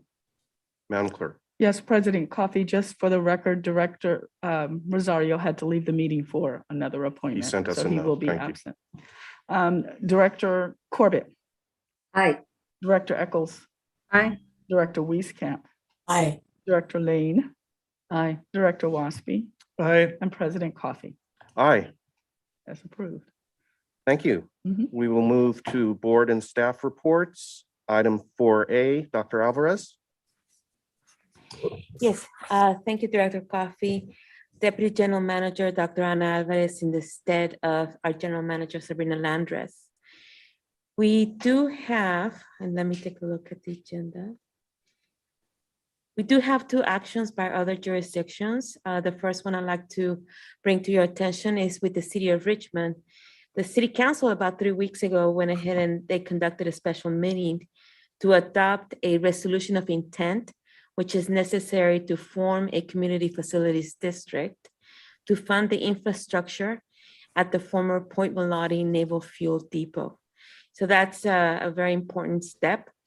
As you know, because the East Regional Park District has identified Point Melotti as the site for a potential regional shoreline and is currently working to build the San Francisco Bay Trail extension along that shoreline. We do have ASD staff available if you would like to have more discussions on what that means overall. If I could, apologies, Dr. Alvarez. Brian Thank you. Holt, Chief of Planning, Trails and GIS. I just wanted to clarify that the action is significant in that the City Council did not adopt a resolution to establish a communities facilities district. So I just wanted to make sure that was clear that the City Council opted not to establish a community facilities district for the Point Melotti development. That's correct. Thank you, Brian. Okay. The second action is with the Alameda County Board of Supervisors, and this is on long. Yes, Director was Dennis. No, I apologize. Maybe the order's right, but I mean, I think this is, in my opinion, very interesting what Richmond did, and I'd really like to know what the impact is or what the perceived impact is going to be, at least in the short term. And here. Yes, If Christina, that's in would the you be proper addressing order, that? Dennis asked for some more input on what the implications of Richmond's act was or is. Yes, thank you, Director Waspy. There are a lot of moving pieces at Point Melody, as the board is aware. Excuse me, AGM Kelchner, AGM of Acquisition, Stewardship and Development. It remains to be seen what all of the implications are. The disposition and development agreement between the current developer, Winehaven LLC, who's working with SunCal, that's the developer. They have a disposition and development agreement that does require the city of Richmond in good faith to cooperate with forming a community facilities district to help finance some of the improvements on the property. And so we did receive copy of a letter from the developer asserting that the city was in breach. That's in the public record of that DDA. And so that's where things stand currently, that the developer and the city are in a disagreement about that. So we are certainly monitoring it very closely and considering what the implications might be, but there remains to be seen. It's just yet the latest wrinkle in the ongoing challenges at Point Melody. I think as we were led to believe at one point that there were certain time limits that if things didn't occur at a certain time, bad things would happen or something would happen. That Yes. Is this what we're referring to here? The most important time frame, which I believe you're referring to, is May 21st is a deadline for the city to transfer some portion of the developable areas of Point Melody to another party, to a developer. So the city is under contract to transfer to SunCal, Winehaven LLC, that land before May 21st. And that deadline comes from a previous judgment that was in settlement of previous litigation between the city and a different developer that says if that transfer doesn't happen, then that other developer upstream in the Guideville tribe has the option then to acquire the land for $100 per development parcel for a total of $400. So that is the most important deadline, is that May 21st deadline for the city to close with SunCal. I don't know if you're prepared to give an opinion, but I mean, so is this particular breach that occurred going to affect that? I say it creates more uncertainty about what's going to happen. Thank you. Very tactful. Thank you. Yes, thank you, Christina. I appreciate that. And I will wear my reading glasses. So the other item for your attention under actions taken by other jurisdictions is an action that was taken by the Alameda County Board of Supervisors, where they went ahead and accepted the general priority areas for the Open Space Advisory Committee in relationship to the Altamont landfill settlement agreement. And if you recall, the Park District has been long engaged in this matter, and I do want to give space for the planning staff if they would like to comment on it. But the Park District has been part of that advisory committee along with other open space agencies and conservation districts. The priority areas that are identified in the on your agenda board packet includes Duland Canyon, Tesla Hollow, Springtown, Alkali Sink, Cedar Mountain, Brushy Peak, Altima Pass Wildlife Corridor, Pleasanton Ridge, Arroyo Mocho, and Dublin Hills. So it's certainly a step forward in terms of conservation in that jurisdiction of the district. Brian, is there anything else you would like to add? Oh, Christina? Brian Holt, Chief of Planning, Trails GIS. Thank you, Dr. Alvarez. Yeah, this you summed it up right. This is a standard procedure that the Altamont landfill goes through on a regular basis to have the County Board of Supervisors reaffirm their priorities in terms of how those monies are spent. So nothing necessarily groundbreaking here, just keeping the board informed that this process continues to move forward. All right. That concludes that item. Thank you. Any other questions from members of the board? Director Wasby. Thank you. Brian, if you're still there, do you happen to know the balance that the Altamont Landfill Open Space Fund has in there that they have right now? I heard they have a whole lot of money. Not off the top of my head, but I can do some research and can get back to you on that. All right, thank you. We'll move to item 5A. I've been looking forward to this. Who will be presenting or introducing Jeff? Yes, I'll do the presentation on the state of Sabrina Landry as the general manager. We do have a Shoreline unit manager, Jeff Manley, and it's a pleasure to have him here. He's been in that assignment for, I believe, the last 4 years or so. So he's here to provide us with an update to Crown Memorial State Beach. And there certainly that area has become a destination point, given the recent increase in visitations on our parks. So we're looking forward to understanding the challenges as well as the operational issues that Jeff and his staff are experiencing as they try to continue to manage this state property. Jeff, welcome. Thank you.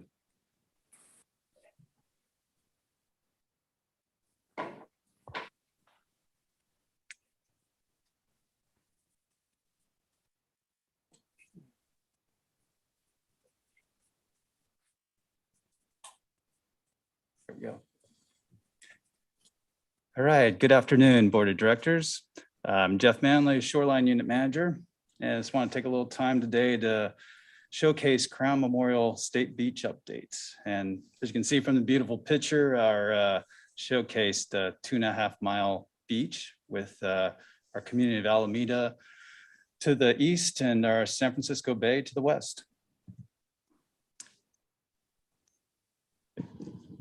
Is it on? Okay, there we go. All right. Just want to touch on attendance. So as you can see here, Crown Beach has fluctuated greatly in the last few years. Pictured was at the height of the pandemic, Memorial Day weekend, 2020. Very busy. Crown remained open during the height of the pandemic and provide the needed open areas for many to get a breather from the stressful situation. Just to provide you a couple snapshots of attendance trends. January 2018, we had almost about 30,000 visitors. And then in January 2022, we had about 60,000 visitors. And then finally, just to give you a July comparison, quick snapshot was July 2019 had about 45,000 visitors. July 2021, 72,000 visitors. So it almost doubled on that. And then special events. They're making a comeback in 2022. One major event includes a sandcastle contest, which is coming up on June 11th. Pictured was the last contest that happened 2019. And then other special events making comebacks too, as we've seen cross country and running events coming. We have 10 high school cross country events coming up this year with 4 running events. And one of them is Alameda 10K, which has a segment running through the park. And then we have our volunteers. Volunteerism is making a comeback as well. This picture is kind of a past picture of a cleanup prior to pandemic. But Crown will be one of the parks hosting Earth Day on Saturday, April 23rd. And then the coastal cleanup on September 17th. And then we also have our, we've been scheduling our regular volunteer days, which we have 2 Thursdays a month, one at Crown Beach and the other at Encinal Beach. And so they're helping us out again. There's a lot of beach cleanup, and then there's a lot of gardening at our visitor center as well over at Crab Cove. And then Crown Beach facilities. You know, a lot of facilities date back to the 1980s or before. And pictured is a bathroom replacement project that happened at Park Street and Shoreline Drive. There are 4 bathroom facilities along Shoreline Drive, and a lot of them were in really bad shape. So it's nice to see the next one being planned out already at Grand Street. So improve amenities include, you know, we have our bottle filler, the high-low drinking fountains. And then also just to point out, the cement structure versus the wooden structure, they just hold up so much better along the shoreline, especially with the elements. And then our ADA pathways are just such an improvement to these facilities. And then just to showcase the facility just prior to opening, this beautiful facility in place there. And then next, I just want to touch on vegetation and developed park areas. So pictured is this area just across from the bathhouse building. The trees not only in this area, but throughout the park. Staff has spent a lot of effort the last 2 or 3 years, doing extensive pruning, removals to promote healthy and safe trees in the park. Again, many of the trees are aging out in our parks, and it's been a challenge not growing in the not so ideal soils over here at Crown, and also the very windy environment. And I just want to highlight one of our aging trees. We did lose it. This was along West Line. Staff completed the removal, and then we also used it as part of our chainsaw training program, which was a good good opportunity for people to learn some new skill sets. We have several tree projects that we have to have contractors work on. And again, this will be along the same location, Westline Drive. We're going to take crown height reduction and heavy pruning on some of these trees to see if we can at least save some of these specimens. They're beautiful, mature trees along that drive. And then also focus on McKay Avenue, along the condos that border our park and Memory Lane. There's a lot of pruning there.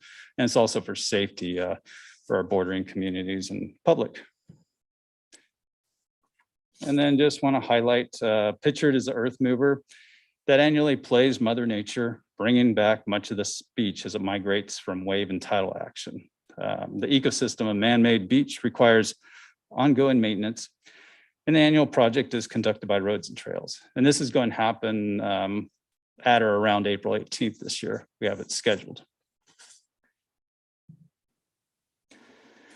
And then also to aid in sand moving is the 2 groin walls. Installed in the 1980s and extended more in the 1990s, and they act as a catcher's mitt. In preparation for the sand moving, the dozers come in on each of the sand walls and push up the sand, and then the earth movers pictured in the last picture come by and swoop and catch the pile and take it back up the beach where it originally migrated. And then balancing resources with ongoing maintenance is another part of beach management. Our fuzzy friend, this western snowy plover, has been coming to Crown Beach for many seasons, arriving late winter and leaving around March, April. Being a federally threatened species, sand moving cannot happen until our friends leave. So the challenges with, of course, with this new time frame of moving sand, we used to do it in January, now we have to do it about April, is of course competing with the construction industry on equipment rentals. And then the beach is starting to becoming more popular around now. So it's the challenges of getting the beach closed and having people understand what we're doing sand moving around that location. So a couple challenges with that. And then we have weather and tides. They have a great influence at Crown. This picture taken in January, it shows about almost an 8-foot king tide that came in. They come December, January every year.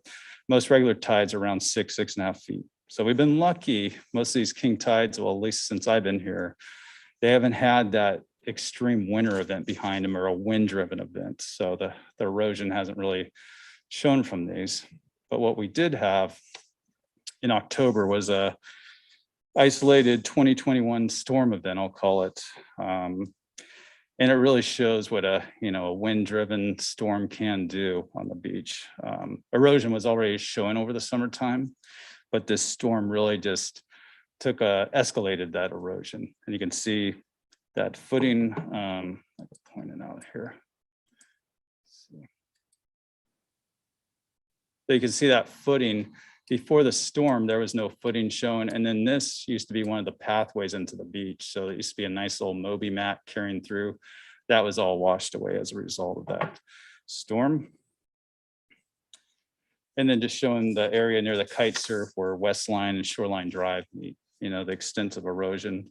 And just from staff accounts as well, there was at least, prior to the season, at least 15 feet more extended out prior to last year, and also with the storm event added. So to protect infrastructure, emergency repairs to protect the kite surf facility were done by Roads and Trails. And also just put out a special thanks to Stewardship and Mass for expediting this project and the permits to get this project done. And we got the finished product here. They got it done in record time in December. And then in the archives, it shows Crown Beach is ever changing. As you can see this picture from the 60s, we're missing some crucial items. Large beach, dune areas, bike lane, and bay trail. So over the last 50 years or so, the beach has been developed to allow recreation, but also work as erosion control to the community. And so you keep your eye on that red arrow there for reference. And this is what it looks like now. So we, again, beach and shorelines, we know it today. And since the 1970s, when Army Corps did a study on beach erosion, there have been several variations of sand replenishment, mainly from dredging sand from the bay and pumping it in the Crown. And I just want to touch on the photo shows a recent meeting with several of our partners, including California State Parks and City of Alameda. Through the years, we have and will continue to work with our partners on managing the beach and also working through some of these erosion challenges. Planning is working on forming a subcommittee group with our partners, and also erosion studies will be part of that discussion. And I just want to touch, this picture shows a great overview of the McKay Avenue area. So I want to show Glory of the Seas building, which is down in this area. We got Crab Cove Visitor Center, and then we got McKay Street up and down. And first, design and construction are planning a utility renovation project on McKay Avenue to update the sewer, water line, and there's a lift station over by Crab Cove. And all these will greatly benefit this area, as we've, I lost track of how many calls we have to do for rescue router and, having to close those bathrooms. It's just an old system. And also there's really not a lot of fault in that area. And then we're looking at security improvements at Glory of the Seas. We've had a break-in several months back, and it's a reminder that times have changed. We're looking into updating older fence and gates, consolidating district vehicles into the main service yard. And as you can see, we do have a big area to park vehicles on the outside. We're mainly using that for personal vehicles, but then we have an inner gate inside our Glory of the Seas area, which we're going to try to consolidate all our equipment. And then from that, we'll be looking at what security system improvements we can improve on in that area. And then just a note, major renovations have been completed at the park residence and look to have the residence filled soon. This will add another set of eyes as well into our park and McKay Avenue area. And then again, I want to thank you for this opportunity to provide updates on Crown Beach and look forward to having a more normal operation for this coming up season. And then any questions? Thank you, Jeff. Sure. Questions for Jeff? Thank you, Jeff. Sure. You mind if I go first there, Mr. Go President? ahead. Go ahead, Ellen. Thank you very much. Jeff, thank you so much. So very, very impressive with all the great work that is not only done, but is needed along the shoreline. And thank you also for your work with the state folks as well, because obviously we work together in this area, and there's so many things to be worked on in it. I so appreciate that you were able to make this presentation to the entire board, because there's many projects that we have started on and we're moving along on, and we'll get them done to, upgrade some of those facilities that you just talked about along the main street that will be upgraded and put back to work in a much better way that you can deal with. And there's no doubt, by the way you presented, you are so very much obligated and really look to the good work you can do to improve this really great part of the Park District. it's not everywhere where we have these beautiful beaches for people to have fun on. I really appreciate you showing that photo of the many, many tents on the beach. I was down there that day too. There was a really high heat situation going on, and there were people from all over Northern California who came to the Alameda Beach, and we were open, and had a place where people could be safe and be cool, cooler. So, thank you. I know that was quite a day and great work to be done. Very, very impressed, and thank you so much for the hard work that you do, and all the other folks that you're working with as well. And also, it's clear that you show them your appreciation, and we thank you for that too, for doing that. Thank you. Others? Director Wieskamp. You're muted, Ann. Ellen said it so well. It just is a lovely, special place in the Bay Area. And to see all the work that goes into keeping it safe, looking good, and thinking ahead to what needs to be done. When you've got a man-made beach, you've got to be 2 steps ahead at least. And Jeff and the crew seem to be doing an excellent job. So congratulations. Thank you. Yeah, and thank you for digging out that contrasting photo of the 60s to present. That was an incredible sight to see. Yeah. Director Lane. Yeah, thank you. It's good to see you, Jeff. And this is just a beautiful park and with lots of challenges. I remember when we put a goodly amount of money into redo the beach, and now a lot of that beach is disappeared into the bay. So I'm certainly hoping that the next time we have that need, that the state will be able to put some funds in, that because it is a state park. I have a question about the dog park. So I know that's an Alameda City dog park. Yes. And I'm wondering how the coordination is going between the dog park and our park.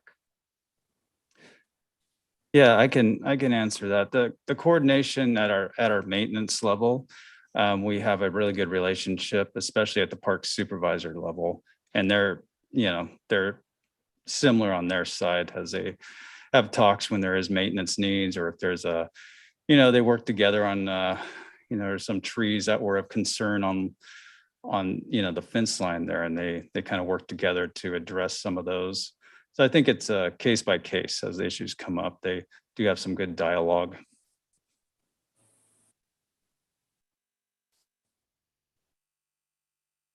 Any other comments or questions for Jeff? Director Waspy? Yeah, thanks for the presentation, Jeff, and thanks for sharing your great park with us. It's a beautiful, beautiful place. I was wondering, have you ever, or is there any thought to taking advantage of that great shoreline and providing swimming, lifeguarding service, stuff like that? To answer your question, I think I think it's always, traditionally been, swim at your own risk. And I think there are some challenges being a bay and our tide area, we have tides that come in, and we have area of responsibility out. When you look on the map, it's like we're only a certain length out on that shoreline. So I think there is challenges on that. But to answer your question, I think lifeguarding, we would have to, look into that to see if it would be feasible or not. Does anybody get injured or drown in that area? To my knowledge, I can only provide the recent. There's been a couple rescues of kite surfers out there.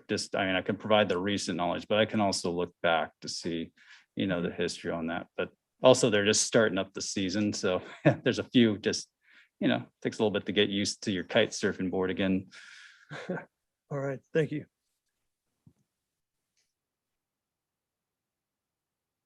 All right. Any requests for public comment on Jeff's presentation? No, President Coffee. All right. Thank you very much, Jeff.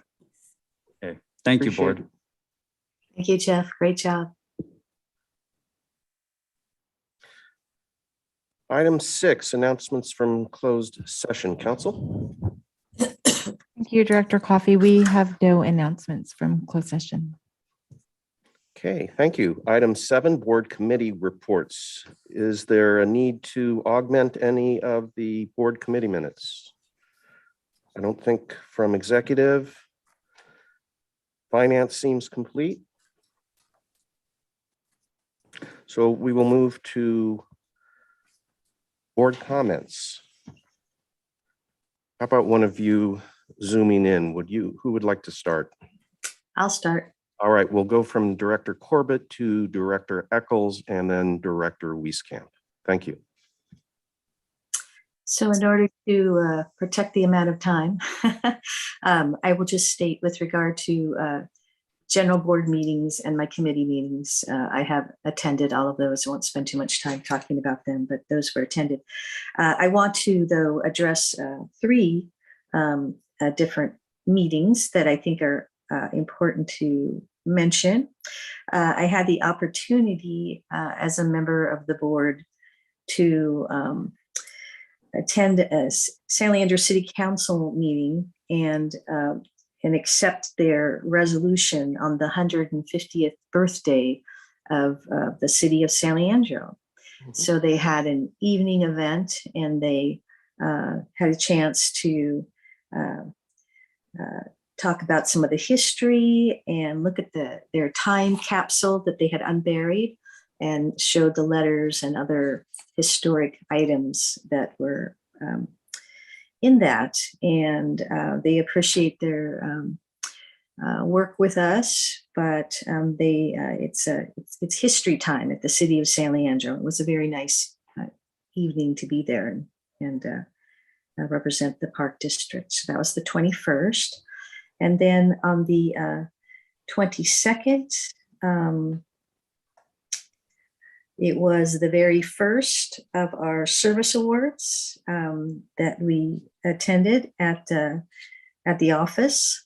And it was the first of the service awards and quite impressive. Many people attended in the outdoor facility right next to the offices where you guys are right now. And just a great thank you to the hard work that so many of our staffers have done. And we had some of our longest working staffers, including someone we appreciate very much who's been with us. Yolanda Burial Knight, of course, has been with us, and she was one of the people that we celebrated that evening. So congratulations to all of you. And that was the first one, and there's several more that I hope you will all have an opportunity to attend. And then the one last thing I would like to mention is on the 25th, I visited Quarry Lakes because the UC Master Gardeners were celebrating and showing off their beautiful garden that they have there on our land. And so I had the opportunity to view that and also thank them for putting together such a beautiful spot as part of our garden. And so those are the items I will mention. Thank you. Thank you, Ellen. Director Eccles? All right. Should have been ready with my unmute button there, but okay. Thank you. Thank you. We hear you. Coffee. Okay, great. So on March 22nd, I met with staff for a pre-meeting for the Board Legislative Committee. And then on the 23rd, attended the Board Finance Committee. On the 25th, chaired the Board Legislative Committee. And then on the 26th, this was the highlight of my month, was the Brickyard Cove opening. Just absolutely, we had a gorgeous day and really just extraordinary. I'm just astounded that this incredibly beautiful gem of a park was a 53-foot pile of dirt.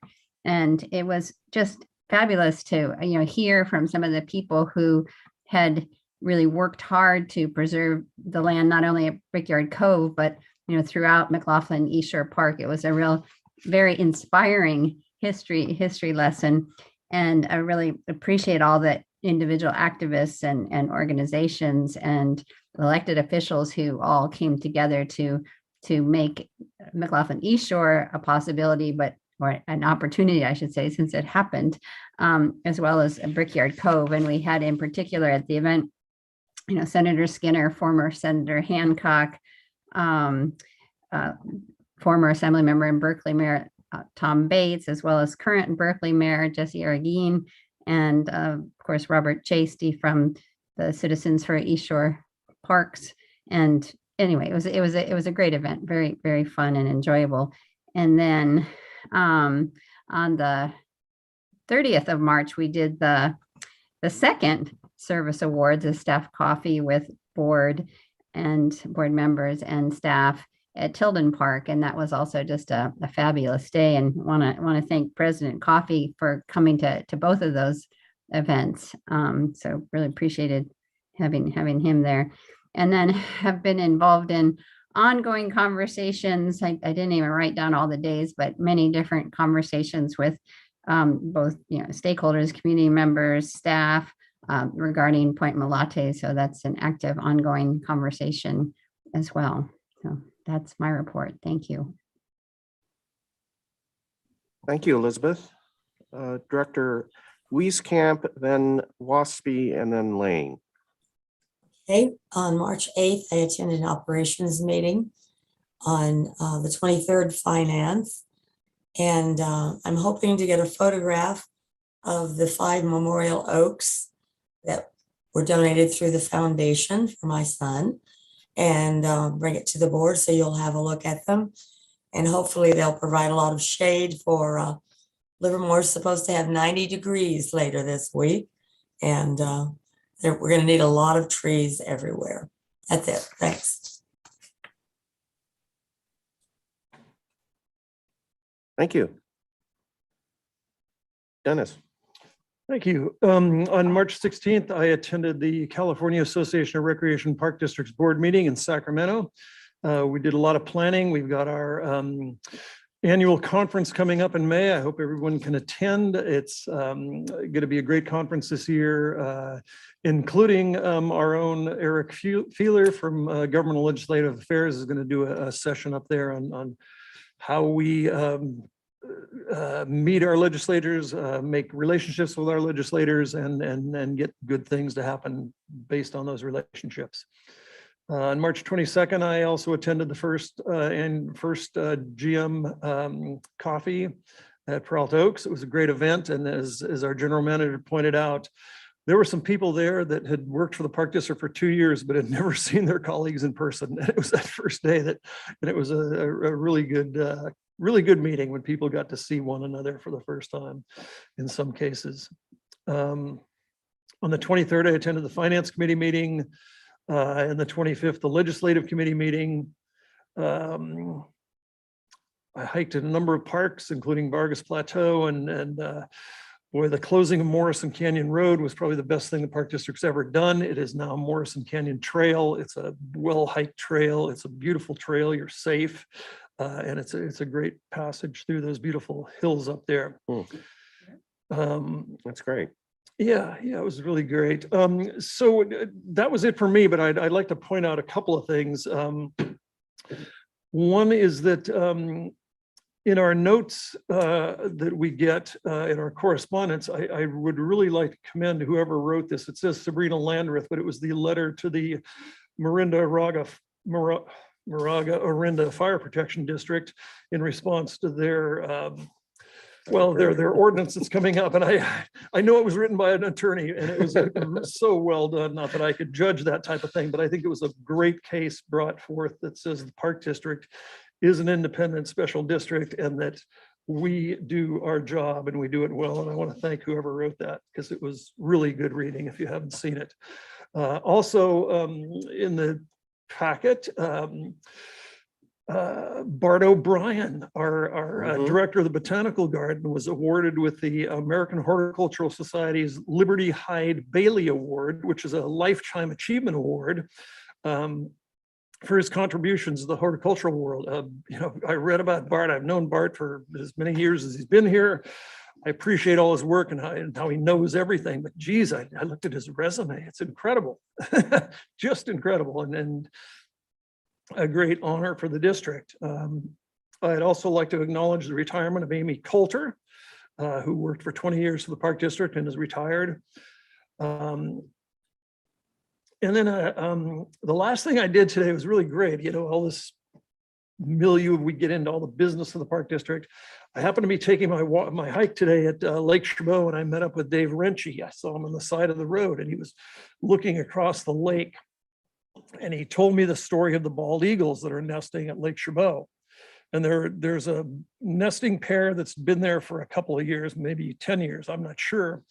But this last winter, the tree fell over with the nest in it, got blown over in a storm. And so there was some consternation of what was going to happen. Was the eagle going to come back, or was he going to say, this is a lousy neighborhood, I'm going to some real nice trees that aren't going to blow over. Turns out last week, one of the park rangers out there found a nest again in a different tree. Dave was looking at it. It was amazing. He put his spotting scope. He said, hey, look over there. It was miles away. I couldn't see anything. Just a bunch of big, tall eucalyptus trees, but he put his spotting scope on it and it was amazing. There was a giant nest, eagle inside the nest, moving its wing around. He said, see, it's moving its wing. And I was going, wow, I'm looking at an eagle. This is great. But then Dave, he's so smart. He was letting me look through the spotting scope, and he had binoculars, and he was telling me how these folks work. If there's eggs in the nest, usually I think it was the female sits on them during the evenings, and then the male comes in the morning and takes over and sits on the eggs while the female goes out hunting or something. And he's looking at his binoculars and he goes, hey, Jiminy Christmas, look at this. And I said, I can't see a darn thing.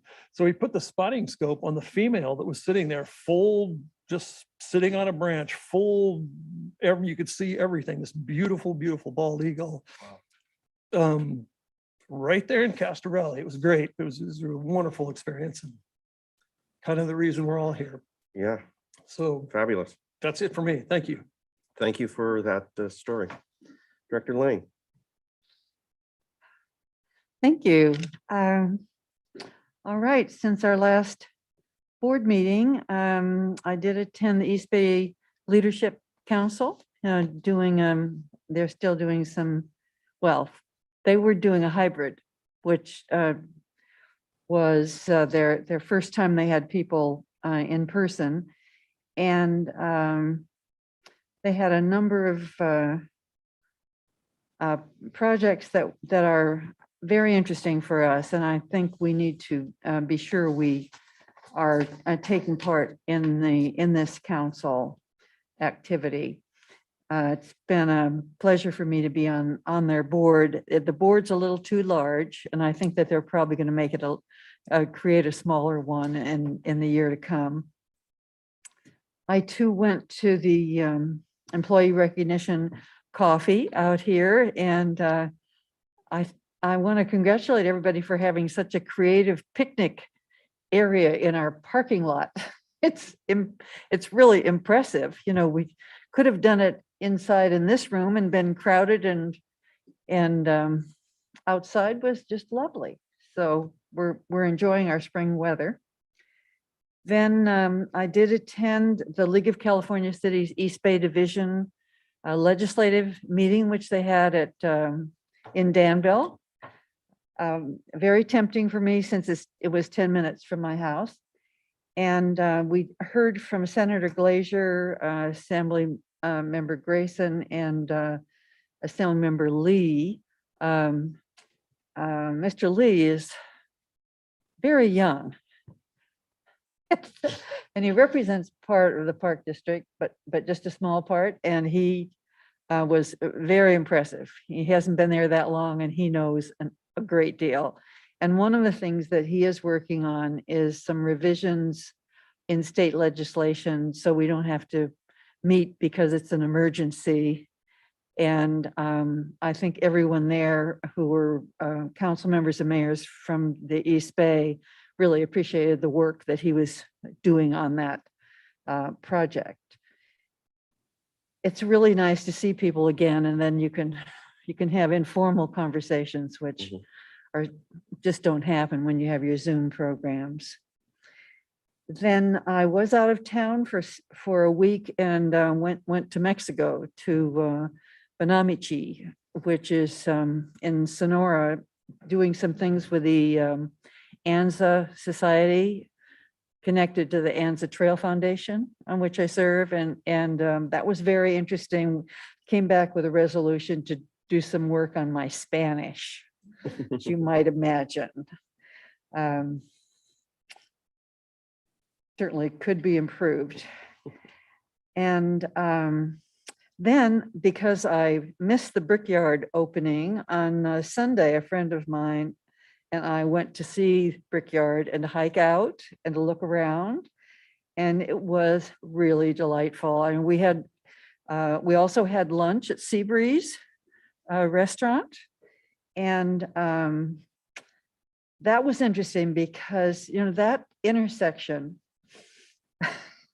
at University and the frontage road. Very busy. Well, it's very busy. And I kept thinking, you know, if I hung out here long enough, I'd see an accident, you know, because honestly, people are going all over the place. I thought our interpretive signage was excellent. The people who were there were just so happy with it. Lots of dog walking. And it was not, our parking lot was not full, but I think once people find it, it's going to be full. And it's good that we have the Seabreeze area next to it, which will be a spillover for that parking. And I also talked to a couple of people about a phase 2 in the Brickyard, because I think the whole Seabreeze area could be definitely improved. And when we talk about the eye of the park, that's the front of our park now. So I'm going to talk to Mr. O'Connor about that too, because I know he appreciates that eye look. And there's maybe some challenges there. The other thing that I did was I went to Briones Alhambra access and hiked this weekend. And sure enough, I mean, there are little bells all over here that bikers can put on, and you can hear it coming, except for this bell, which has no tongue. And I just want to congratulate people. I mean, this is a really good idea. Not that the bikes I saw had one, but I think it also says to people who are in the park that we are making this effort to remind the bikers that they need to let people know when they are coming. And Briones has many challenges in that regard. When my friend and I came back, we ran into a search and rescue with dogs group. There were about, I'd say 8 or 10 dogs, and they were about to set off for a little socialization and work. So I will say they were a little on the noisy side, but it was a pretty good time for them to go into Briones and do that. And then I guess finally, I do want to say that I felt that in looking at our minutes, we need to go back to the kind of minutes that we have had. The action minutes, I think, are not adequate to what we need to be conveying to the public. And I was just looking at the executive committee minutes. There's a lot of interest in Jewel Lake. And we talked about 2 options. The options were not described. I didn't think they were useful as action minutes, and I'm expect that we will have some further discussions about that. All right, thank All you. right, we can certainly do that. I want to start off by congratulating Ed Valenzuela. Ed is a longtime docent at Big Break. And Mila and I have known Ed for years, going back before my appointment to this board, as we got to know Ed as park ambassadors that would attend events up at Big Break. Well, Ed was just awarded by the National Association of Interpreters, Region 9, which is all of California and Nevada and Hawaii. They awarded Ed Outstanding Volunteer Interpreter of 2022. And I know Ed is quite honored, and we're all very proud of Ed Valenzuela and his work out at Big Break.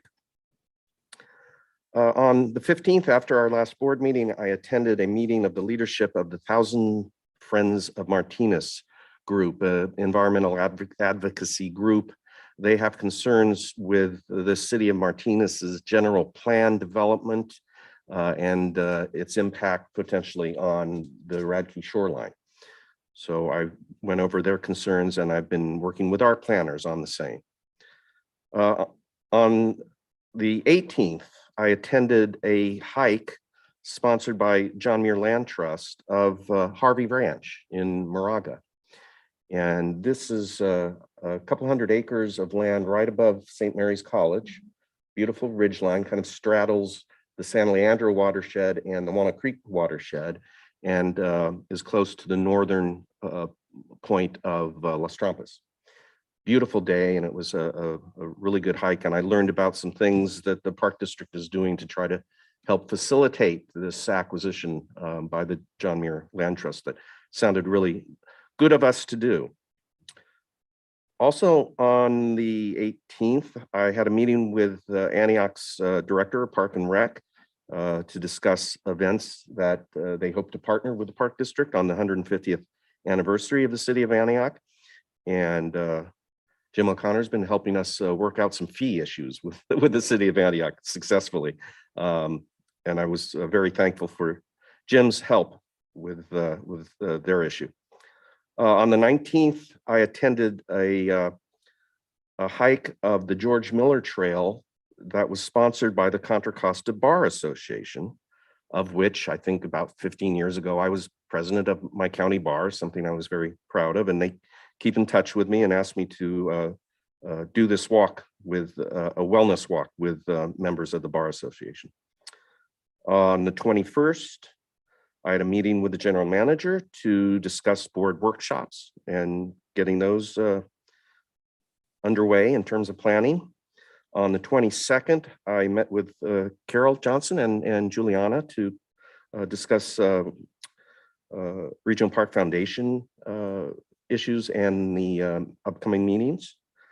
On the 22nd, I also attended the Staff Recognition Awards at Peralta Oaks. On the 23rd, I attended the Finance Committee meeting by YouTube. On the 24th, I attended the Regional Park Foundation Board of Directors meeting, and I've gotten to know that group a bit now, and it's really a wonderful group, Carol. Good group of people to work with. On the 25th, I attended the Ledge Committee by YouTube. On the 26th, I also attended the Berkeley Brickyard Cove dedication, and that is truly going to be a very popular park within a park. I'm looking forward to getting back there myself. On the 26th, I attended Congressman DeSaulnier's annual birthday event out in Concord. On the 27th rather, I attended this little group of East Bay Park District alumni who hiked together, including Mona and Ned, and that was out at Point Pinole on the 27th. On the 29th, I attended the Park District Women and Leadership Conference, and I really enjoyed Brenda's stories about women who were very much intimately involved in the development and history of this park district. On the 30th, I attended the employee awards at Tilden with Director Eccles and got to feed some cows afterwards down at Little Farm. On the 30th, I attended the Knights and Nunn Property Marsh Restoration Project public input session on Zoom, which I believe went very well. Saturday, April 2, I attended the kickoff campaign launch of Measure F in Martinez by the group Save Alhambra Hills. So they held their first campaign kickoff at the Briones near the Alhambra staging area and took a hike up the hill so we could all look over the property that they're attempting to save. This is a ridge that straddles Mount Wanda and Briones, essentially. And also on the 2nd, I attended a kickoff celebration by the Antioch Historical Museum of that 150th year-long celebration the city of Antioch is conducting. And lastly, on the 4th, yesterday, I met with Deputy General Manager Alvarez and the General Counsel regarding planning of the meeting today, which, by the way, went very well. So thank you all for all the work that and effort put into these into this particular meeting and all the presentations and materials.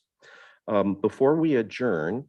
Well, and I just want to say, Yes, Colin, that I think you ought to try and be busy.